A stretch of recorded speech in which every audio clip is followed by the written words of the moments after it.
Hey everybody, it's EJ from EYEDESYN.com, and today I'm going to give you a nice little overview of fields, what they are, what's new, what's changed, and some of my favorite fields features. It's the greatest hits of fields coming right at you.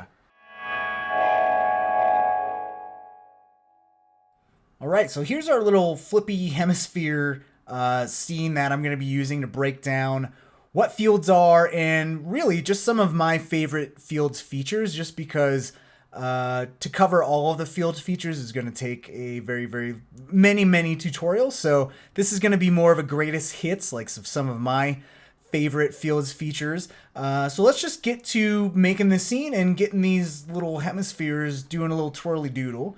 So here's the basic parts of our scene. We have this holdout cube, my holy cube, with these little spheres cut out, and then I have my hemispheres to fill it in, and then I just cloned both of those little objects into a grid array. So I have a whole bunch of these little holy spheres with the little hemispheres. And what I want to do is grab my hemisphere cloner, and for starts, grab a plane effector and use this plane effector to not adjust the position but the rotation, to have these kind of flip 180 degrees on the pitch. Okay, so now I got the colorful side of my little hemispheres showing, and now we can use fall-offs to control how this plane effector is affecting all of our clones, right?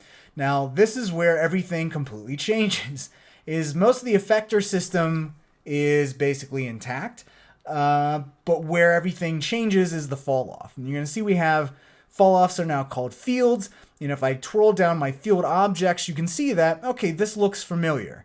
Here we have all of our little fall-off shapes like box, capsule, cones, linear. We have a few new fields like sound and group and radial. And actually radial I want to just take a moment just to talk about. And radial is really cool because it uses almost like a pie chart kind of thing to adjust how your clones are being affected. So I'm moving my start angle here, and effectively what we can do is have like a little slice of an effector, and you could do this before using a cylinder fall off and then just adjusting the slice. But the one thing where it was limited was you would not able to have a nice smooth transition, and here's where you have this nice smooth start transition and end transition. That totally changes how this works now. So now we can have this really cool kind of pie slice kind of deal. If I just zoom out here and maybe move this something down like that, and you can have an offset and have this kind of like almost like a radar type effect where you got the bloop, bloop, kind of thing affecting all of your clones. So that's really cool. The new radial field is really cool, and there's been a lot of instances in projects I've done where I wish I had that. Now we do. So yay, thanks Maxon.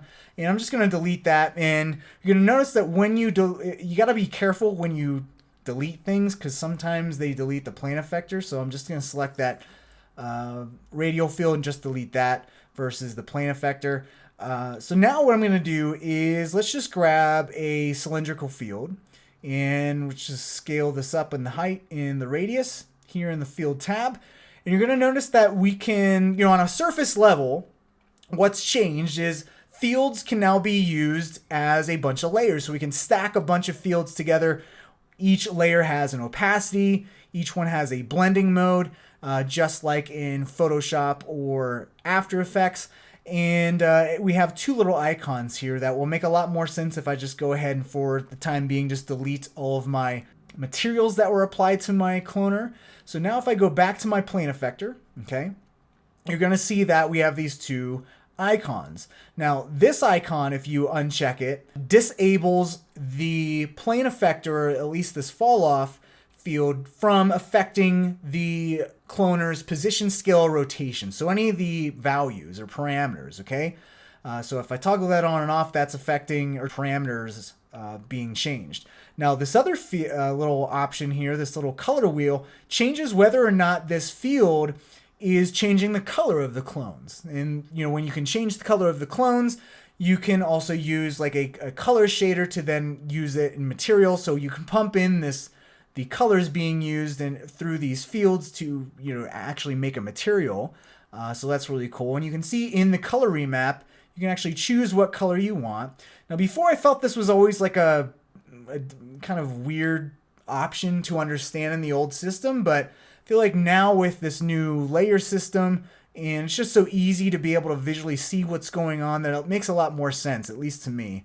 But again, because we have these layers, we can stack a bunch of these fields together. So I can grab another cylindrical field here. I can scale this on up. I can also adjust these handles just like you could adjust the handles before. And I can move this new cylindrical field out of the way. And you can see that now I have two fields affecting the same cloner, which is really awesome. And again, if I go into the cylindrical field, go to the color remap, I can change this as well. And the cool thing is that because we have these blending modes and the color mode's active, we're actually blending these colors together, kind of like a Venn diagram-y kind of thing. But this was where the blending modes come in handy. And if you're gonna make sense of fields, you have to just understand that fields are like black and white matte layers now, okay? And you can add, you can subtract them, you can blend them together in different ways. And all these blending modes will sound very familiar from blending modes in Photoshop or After Effects. You can subtract from a field, so you can see as this second field is kind of passing through, it's actually eating away at the other, or subtracting influence from the first cylindrical field here. But the two new, or might be new, blending modes to you are max and min. Now, max is like the lighten blending mode, and you can see that it's actually lightening the greenish color of some of the clones that are being influenced by the first cylindrical field. And then min is like a darken blending mode, and you can see by these colors changing that it's just darkening all those colors, okay? So this is kind of like a big thing to get used to, is fields and just putting fields together and using these blending modes. It's like putting together and adjusting a matte. And again, I can have an opacity on each layer as well, determining how much of that cylindrical field is actually affecting that layer. And one easy way to kind of visualize what's going on with the field system is to just use a just plain black and white matrix here, and then the linear field, and you can see that we have this gradient, and I just have a linear field with this plane effector, just moving everything up in the Y position. But this linear field, you can see that whatever is white is fully affected by the plane effector, and whatever is black is not affected at all, or that plane effector has zero influence. And then we have this gradient from white to black, where that influence is slowly kind of tapering off, okay? And where this becomes very powerful and makes a lot of sense is if you start, again, if I just change this color remap to white just to keep things consistent, you can see there's that max blending mode. And again, max is lighten. So it's just going to lighten everything up. But you're going to see it's not going to have any effect to the fully white or fully affected matrices on this side, because it's already 100% white, right? You can't lighten it more than that. But on the darker side, you can see that we're actually darkening that. And conversely, if we use the min, you can see that it's actually just subtracting. Okay, so very important stuff. We even have an overlay where the overlay mode, it's not affecting the fully white or fully black clones. It's just affecting all the little gray values in the middle. And where this really comes in handy is when you want to, say, organically break up a transition from a linear field. And remember, before you would use a random weighting to randomize this plane effector's effect on a bunch of clones to kind of break up the monotony of a linear fall off. Well, with this new layer system, this field layer system, it's a lot easier and more straightforward in that to get that same effect, we don't have to mess around with weights or anything like Mograph weights. All we need to do is, again, if you think of each of these layers as a black and white matte, all we need to do is get a random field that effectively what a random field is like a fractal noise layer in After Effects. And then if we know how our blending modes work, all we need to do is set this to overlay, right? And now you can see it's only affecting the clones that are from, you know, some kind of gray value that isn't 100% white or 100% black. And here we can go into our remapping tab and kind of, you know, adjust the inner offset here, or basically you're crunching the levels of that black and white layer. You can even see visually represented what's happening in our little noise layer as we're kind of crushing the levels of that noise. We can also go into the field and change this to instead of random mode, go to noise. And this is really awesome, is that we have the access to the actual noise shader system in our random field. So here we can, you know, adjust the size of our noise, the type of our noise. And this is something that, comparing this to the old random effector system where you'd have these couple random modes, but you did not have access to the noise shader. The noise random mode is very limited in the random effector versus the random field. So that could be confusing because the random field and the random effector work different ways, okay? So this replaces the old weighting system. It doesn't fully replace it. You can still weight things, but this is how you do it now, okay? So let's just go back into our original composition here. And we've got our two cylindrical fields. Let me go and just undo a whole bunch of times to get back my materials that were here. And going back in time, there we go. There's our materials. So we got our cylindrical field. Let's go ahead and go on our plane effector, go to the fall off tab, and let's go ahead and add that nice random field. Set this to overlay so we have this nice broken up type of effect. And again, we can adjust this based on the scale of that noise. And now as we move this around, it's a little bit more, random, right? It's not so circular or cylindrical as before. And we can adjust the inner offset using the inner offset here. So just whatever's in this darker cylinder is being fully affected, and everything from that point on is slowly tapering off and getting less and less influence, okay? So you can see that we have this nice visual system of how the fall off remapping is occurring. We also have a contour where we can actually use a curve, and you can see how that will be affecting our fall off. A lot of control there. We can also have Quantize, which is like a stepped mode you can see here. Quadratic also is, allows for very interesting type of fall off effects. I'm just going to stick this with none, and you're just going to get that normal linear fall off, okay? So that is fields on a very base level. And one other thing you're going to notice is fields are their own layers and own objects. And this allows it to be more useful and not just be limited to being applied to cloners, but also to other type of objects like deformers. Think of displaced deformers and stuff like that. You can actually control the fall off of a displacer using these fields as separate objects. You can also use this to adjust Mograph weights or vertex maps or even polygon selections. There's a lot you can do with fields now that they're broken off into their own objects. One field can control all those different things versus a singular field would be tied to a single object, okay? So this is kind of unlocks and more unifies the whole fall off system. So, all right, we got our little fall off. And, if we animated this, we could make, our nice Mograph-y type of animation. But where some of the more powerful things you can do now is using things called these modifier layers. And think of modifier layers as adjustment layers in After Effects or Photoshop, where whatever you have below it, it's going to kind of edit or adjust or enhance, okay?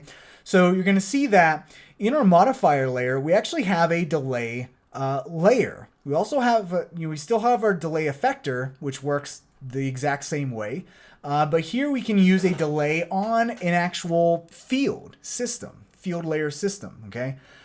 So we can have something like a smoothing occur, and if I hit play and just go and move this around, you can see that we have a nice little smooth kind of smoothing going on with our cylinder moving around and affecting our clones and turning them to their side. So that's kind of nice, One other thing that is really cool, I'm just going to delete that. And I think one of the coolest new things you can do is using this brand new Decay Modifier layer. And again, it's the topmost layer and it's going to affect everything below it. So all the motion and everything that happens below it, this is going to affect it. Now, if I just have my delay layer there and I move this around, you can see that basically what this decay layer is doing is kind of having a nice little trail system trailing my initial fall off.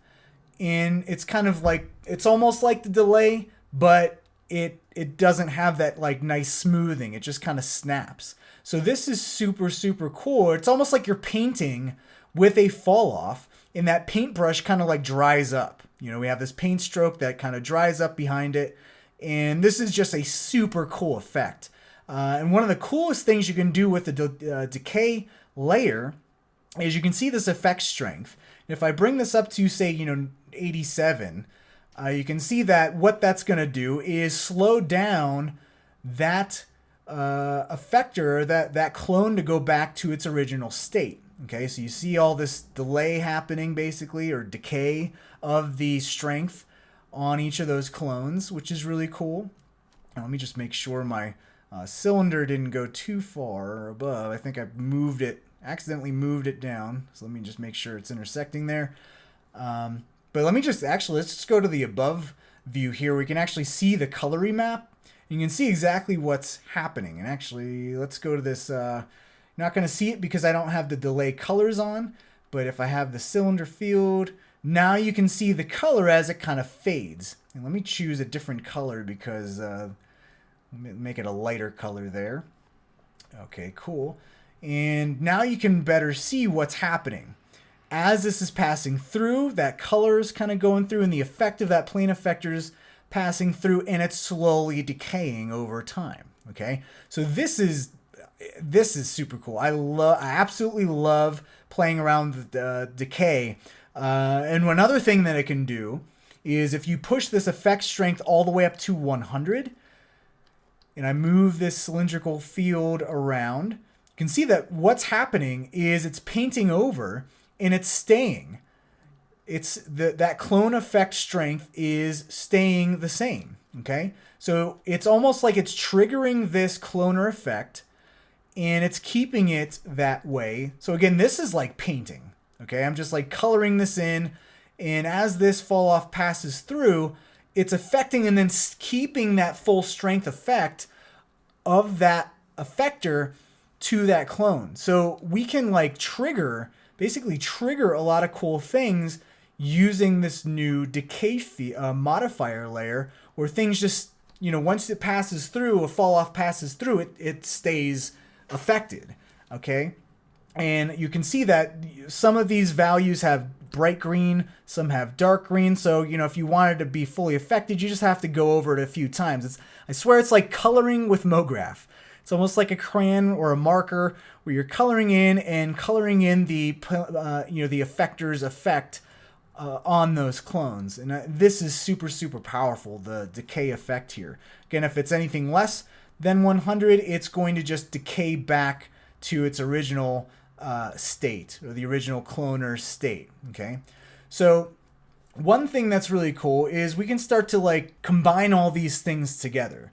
And so I can combine a delay effect, and if I just place this delay effect right below, let's just turn off the delay for now, but if I put this delay effect right on top of the cylinder fields and the random fields, and say change this to spring, and let's just change this to like 65 to increase the strength. Basically what it's going to do is apply a nice springy movement to our clones. So as this passes through, we got this really nice springy movement, and you can see it's almost like a wave effect where I make a circle and then you can see like an echo of that circle happen, which is really, really cool. You're going to see that as the clones swing back and forth, they kind of don't swing the other way. Like a seesaw or like a swing, it would swing, this way and then backwards. But this is like swinging one way and then just this way again. And why it's not actually swinging backwards and going negative is because of the fact that we have clamping turned on. And what this does is clamps any negative values from happening. So that means that if we have rotation in one direction, it's not going to swing back to a negative rotation from a positive rotation, okay? So watch what happens if I uncheck that, and if I hit play and move this around again. Now you can see the negative rotation swinging back and forth. Okay, now compare that with the clamping. And if I move this around, watch what happens is it kind of just rotates one direction and then goes back and doesn't rotate the other way. So clamping is very, very important when it comes to these type of effects. So I'm just going to leave this unclamped for now, because now we have this cool like triggering of this effect, and then it kind of swings like a swing back and forth using that spring delay effect. Now what we can do is just like with stacking up delay effectors, we can stack up multiple delay layers and have this maybe set to smooth. So it's using the movement or the rotation from the cylinder. Actually, somehow I got the cylinder field strength down from 100%. So let me put that back up. I have this delay spring, and let's actually rename this. Just double click and be able to rename these layers. So delay smooth. Get the smoothness, and so now we can have the cylindrical field move around, and we'll have the spring, and then we have the unclamp, and then we have that smoothing, so it kind of slows down and smooths out that movement coming from our spring and just the rotation of our plane effector. So man, there's just so much cool stuff you can do, stacking the delay and the decay and stuff like that. There's so many cool things you can do. You can stack decay with smoothing, so we can have some decay but then smooth that on out, okay? And we can even just maybe have all these three combined together where we have these cool effects like that as well. But this just totally opens up a whole new world of using fields to trigger animation. And again, if I have this delay, or I keep screwing up decay and delay. But if you have this decay, again, you can actually trigger those clones to be fully turned using that decay. So a lot of combinations can do some really cool effects, and just experimenting with all these different types of modifier layers, and I haven't even covered even a few of them. There's a lot here, but there's just so much more to play with now. And this new system it's kind of intimidating because there's so many new features and it's so stinking deep that it can get kind of crazy kind of quickly. Okay, so I'm liking this cylinder field here as it's passing through. Basically what I would do at this point is just keyframe this cylindrical field, so I can have this kind of pass through this way and go forward and pass through this way. Or, if I just want full control and I actually want to do like some kind of writing like I was doing before, where I'm just moving my mouse around the screen, I can actually record my mouse movement, kind of like motion trace from After Effects. I can just have my cylindrical field out here. I'm just going to go and use something called Cappuccino, which captures your mouse movement and converts it to keyframes. So I can say, record my position of this object as I'm dragging it through my scene, and let's just start at the current time. I'm going to start real time. Okay. Now watch what happens as I move this through. You're going to see my playhead is moving, and it's recording keyframes as I'm moving this cylindrical field through my little grid system here, my little cloner grid. And you can see that when I stop this, I'm just slowly moving through here. Just have this pass through the bottom here, and maybe it ends maybe it exits right up here. Okay, so that exits, and again you can see all those keyframes that it recorded. Now I can go to let's go to my top view and maybe turn off all the clones and stuff, but you can see there's my motion path that I just recorded. It recorded my keyframe, or my mouse movement, converted it to keyframes. So that's a cool way, especially with this, the decay effector, and you can actually record, move your effector around the screen or around your scene and trigger things plane effects and effectors and stuff like that. And now if I play this back, you can see that, playing back all nice. Now, if you'll notice, I had in my main render here, I had 2 levels of these cubes, and I did that very easily by grabbing both the hemisphere grid and the hold cube cloner, and just grabbed a new plane effector. And this is just going to, it's always helpful to name things. So this is plane.r for plane rotation, and this is plane P for position, position Y specifically, because I'm just going to use this plane effector to move things up 200 centimeters in the Y. And again, this is affecting all of our clones. So what I'm going to do is use a random field.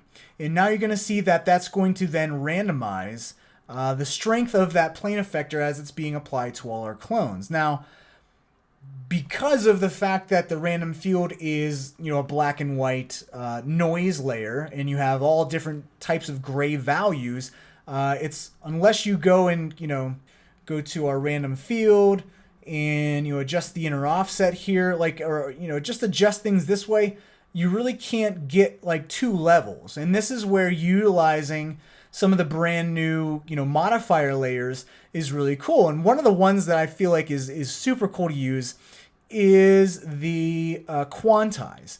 Now, what Quantize does is just like quantizing a gradient or quantizing color. It brings, if you have 256 color values and you quantize it down to 4, it's going to take all that color information, distill it down to 4 values. Now, this is the same thing where I can distill that random field and the grayscale values that are being brought into by that random field and randomizing the position from our plane effector. I can bring this down to a step of 1. And now I randomly have this working where it's either, this random field is either on or off on that layer, okay? So you can see it's either affecting it 100%, like these topmost cubes, or 0%, so it's at its original position.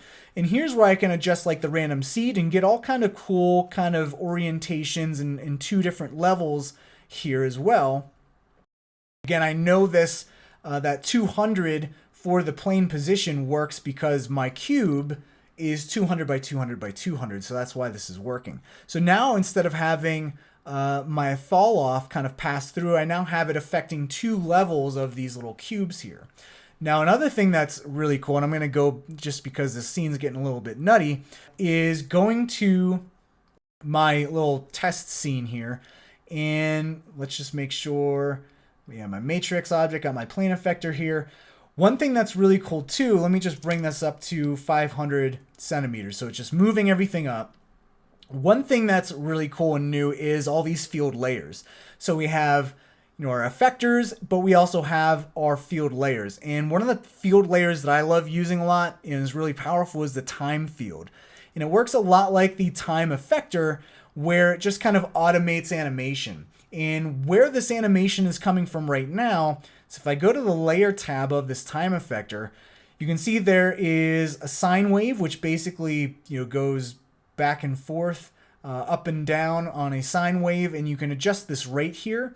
And that's basically how long does it take for this time effect to kind of push this object up the 500 centimeters that was set in the parameter. And then the sine wave will just make it go up and then go back down again. But if I turn this to none, basically what this rate is doing, if I set this to 90 frames, is that from frame 0 to frame 90, all these matrices are going to move from its original position to being fully affected by the plane effect at frame 90. So in our case, that plane effector's effect is going to push it all the way up to 500 centimeters at the end of 90 frames. Okay, we also have like a frame offset here. We can offset it a negative value and have that actual animation trigger, 35 frames after, or 12 frames, or 19 or whatever.